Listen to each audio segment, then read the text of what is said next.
हॉन्जो the joker. कुछ चीजें इंसानों की सोच से परे होती हैं। जो बातें शायद सुनने में अनबिलीवेबल या झूठी लगें, उनका सच होना उतना ही मुमकिन होता है जितना एक सूखे पत्थर पर पौधे का उगना। आज की कहानी भी कुछ ऐसी ही है। सैम, जॉन और उसकी छोटी बहन लिंडा अपने घर के पास में लगे एक मेले में गए। वहां हर किस्म की राइड्स और खाने की चीजें थीं।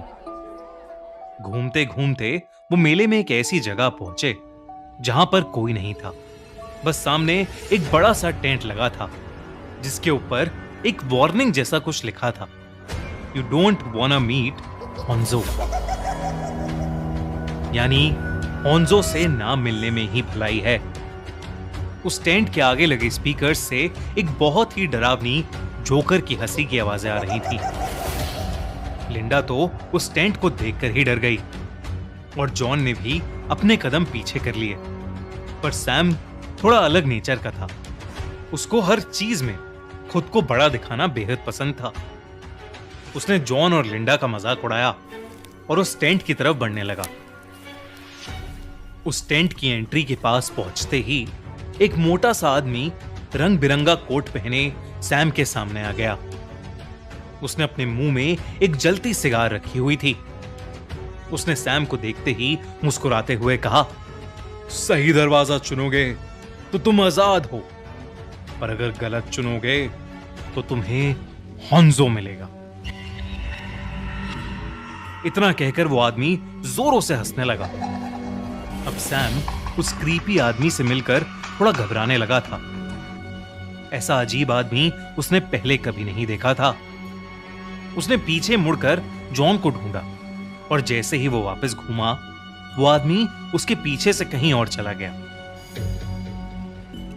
अगले दिन जॉन के घर पर तीनों बच्चे मेले में लगे उस टेंट के बारे में इंफॉर्मेशन खोजने लगे। तभी जॉन के हाथों एक ऐसा आर्टिकल लगा जिसे देखकर उन तीनों के होश उड़ गए।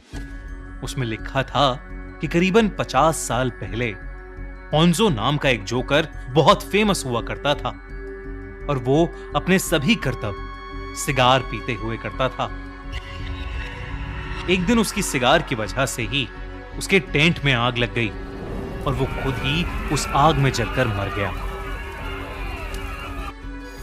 उसके कई सालों बाद मेले में लगने वाले हॉन्टेड हाउस में लोगों को डराने के लिए हॉन्जो का पुतला लगा दिया जाता है। पर कुछ लोगों का मानना है कि हॉन्जो की आत्मा आज भी उन पुतलों में जिंदा हो जाती है। जॉन और लिंडा के तो ये पढ़कर ही पसीने छूट गए, पर सैम ये पढ़कर जोर जोर से हंसने लगा और जॉन और लिंडा के डरने का मजाक भी उड़ाने लगा। जॉन को सैम का हंसना पसंद नहीं आया और उसने सैम को उस टेंट के अंदर अकेले जाने के लिए चैलेंज कर दिया। सैम ने फिर से हंसते हुए जॉन को जवाब दिया कि वो उसका चैलेंज एक्सेप्ट करता है और उसने इतना भी कहा कि वो उस टेंट के अंदर जाएगा भी और हॉन्जो के उस पुतले से उसकी लाल नाक भी चुरा कर लाएगा। और अगर उसने ऐसा किया तो जॉन को वो जोकर की नाक पहनकर स्कूल जाना होगा। उसी रात को सैम उस मेले के भूतिया टेंट के पास चला गया। एंट्री पर उसे फिर से वही सिगार पीता हुआ आदमी मिला। टिकट खरीदकर सैम उस टेंट के अंदर चला गया। उस टेंट के अंदर एकदम अंधेरा था।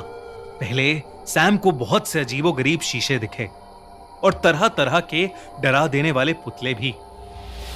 पर सैम कमजोर दिल का नहीं था। वो हंसता खेलता बस आगे बढ़ता चला जा रहा था। आगे चलते चलते सैम एक बंद कमरे में पहुंच गया। उसने एक दीवार पर पीठ लगाई और आगे जाने का रास्ता खोजने लगा। लेकिन तभी उसके पीछे की दीवार एक दरवाजे की तरह खुल गई और सैम उसके अंदर चला गया। अब सैम एक ऐसे कमरे में पहुंच गया था जिसके चारों तरफ सिर्फ बहुत सारे टेढ़े मेढ़े रंग बिरंगे दरवाजे थे और हर एक दरवाजे के ऊपर एक नंबर लिखा हुआ था। इससे पहले सैम कुछ समझ पाता, कमरे में लगे स्पीकर से एक आवाज आई, सही दरवाजा चुनोगे तो तुम आजाद हो, पर अगर गलत चुनोगे तो तुम्हें हॉन्जो मिलेगा।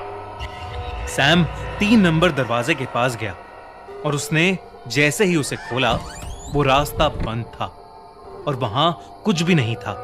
पर बहुत देर सोचने के बाद उसने 7 नंबर का दरवाजा खोला और वो खुश हो गया क्योंकि वही दरवाजा बाहर के रास्ते का था। सैम वहां से निकलना चाहता था, पर उसे जॉन से लगाई अपनी शर्त पूरी करनी थी। तो वो उस दरवाजे को ढूंढने लगा जहां होंजो का पुतला था। जैसे ही उसने 5 नंबर का दरवाजा खोला, अंदर से एक बहुत ही डरावना आदमी उसके सामने आ गया। लेकिन जब सैम ने ध्यान से देखा तो वो कोई आदमी नहीं, बल्कि सिगार पीता हुआ मोटा सा एक जोकर का पुतला उसके सामने था। कुछ सेकंड्स के लिए सैम की सांसें ही रुक गईं, पर उसने खुद को समझाया कि वो सिर्फ एक पुतला है और उसने उस पुतले से उसकी लाल नाक उतार ली और उस लाल नाक को लेकर हंसता हुआ उस कमरे से बाहर चला गया। सैम उसी शाम जोकर की उस लाल नाक को लेकर जॉन के घर चला गया और उसे पहनाकर उस पर हंसने लगा। जॉन ने गुस्से में आकर उस लाल नाक को दूर फेंक दिया और अपने घर के अंदर चला गया। सैम अब उस नाक को ढूंढता हुआ घर के बैकयार्ड तक पहुंचा तो उसे ऐसा महसूस हुआ जैसे कोई उसे देख रहा है और अचानक से उसे सिगार जलने की स्मेल भी आने लगी। सैम ने इधर उधर नजर घुमाकर देखा, पर आसपास कोई भी नहीं था। सैम ने फटाफट से उस नाक को उठाया और अपने घर चला गया। सैम की मॉम घर से बाहर गई हुई थीं और उन्होंने उसके लिए खाना बनाकर फ्रिज में रखा हुआ था। सैम ने जैसे ही फ्रिज से खाना निकाला, उसे अपने घर के मेन डोर के बंद होने की आवाज आई। सैम घबरा गया और भागकर दरवाजा चेक करने गया, पर उसे वहां कोई भी नहीं दिखा। इसके तुरंत बाद ही सैम के घर का फोन बज पड़ा। उसने फोन उठाया तो कॉल पर जॉन था। जॉन ने उससे अपने बर्ताव के लिए माफी मांगी और तभी बात के बीच में ही कॉल में एक अजीब सी डिस्टरबेंस आने लगी और सैम को अपने फोन में एक अजीब सी आवाज सुनाई दी, किसी के हंसने की आवाज। फोन के दूसरी ओर एक बहुत ही डरावनी हंसी की आवाज थी, बिल्कुल वैसी ही जैसी उस मेले के टेंट के स्पीकर से आ रही थी। वो हंसी सुनते ही सैम के हाथ से फोन छूट गया। उसे थोड़ा शक था कि शायद जॉन उसके साथ कोई मजाक कर रहा है, लेकिन उसने फिर से अपने फोन से जॉन को फोन मिलाया, पर इस बार भी फोन से जॉन की आवाज नहीं आई, बल्कि फिर से सैम को वही डरावनी हंसी सुनाई दी। उसने तुरंत फोन काट दिया, लेकिन वो हंसी की आवाज अभी भी बंद नहीं हो रही थी और फिर धीरे धीरे वो आवाज उसके पूरे घर में गूंजने लगी। सैम की हालत अब घबराहट के मारे खराब होने लगी थी। तभी उसने देखा कि किचन की दीवार पर लाल रंग से HONZO होंजो लिखा हुआ था और उसके पूरे घर में सिगार का धुआं भर गया था। सैम बिना कुछ देखे अपने कमरे में भागा और दरवाजा बंद कर अपने कंबल में छिप गया। सैम के मुंह से कोई आवाज नहीं निकल रही थी। कमरे में भी बिल्कुल सन्नाटा था और तभी कोई जोर जोर से सैम के कमरे के दरवाजे को पीटने लगा। ऐसा लग रहा था मानो वो दरवाजा कुछ ही देर में टूट जाएगा, लेकिन फिर वो दरवाजा ठोकने की आवाज और वो डरावनी हंसी की आवाज एकदम से बंद हो गई। सैम की जान में जान आई और वो दरवाजे के पास गया और उसने धीरे से दरवाजा खोला।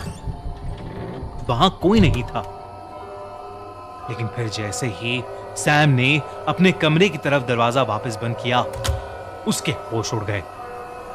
उसके दरवाजे पर लगे शीशे में सैम को होंजो दिखा और सैम बेहोश हो गया। जब सैम की मॉम घर पहुंची तो सैम की नाक टूटी पड़ी थी और वो खून से लाल हो गई थी। सैम को तुरंत हॉस्पिटल ले जाया गया। वो ठीक तो हो गया, लेकिन उसकी नाक पर उस चोट का निशान और उसके मन में होंजो द जोकर का डर हमेशा के लिए रह गया।